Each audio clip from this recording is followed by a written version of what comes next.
बिस्मिल्लाहिर्रहमानिर्रहीम। अस्सलाम वालेकुम। खरासान का बादशाह शिकार खेलकर वापस आने के बाद तख्त पर बैठा था। थकावट की वजह से उसकी आंखें बोझल हो रही थी। बादशाह के पास एक गुलाम हाथ बांधे मोदिब अंदाज में खड़ा था।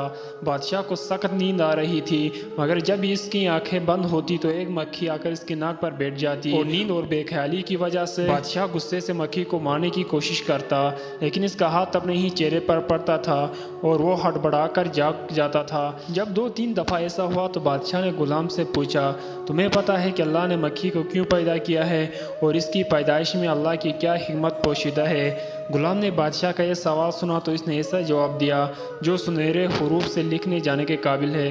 गुलाम ने कहा, बादशाह सलामत, अल्लाह ने मक्खी को इसलिए पैदा किया है कि बादशाहों और सुल्तानों के एहसास होता रहे कि बाज़ औक़ात इनका ज़ोर एक मक्खी पर नहीं चलता। कहते हैं कि बादशाह को इस गुलाम की बात इतनी भाई कि इसने आज़ाद करके उसे अपना मुशीर मुकर्रर कर दिया। दोस्तों, अगर आप लोगों को ये कहानी पसंद आए प्लीज़ मेरे चैनल को सब्सक्राइब करें और वीडियो को लाइक ज़रूर करें। शुक्रिया।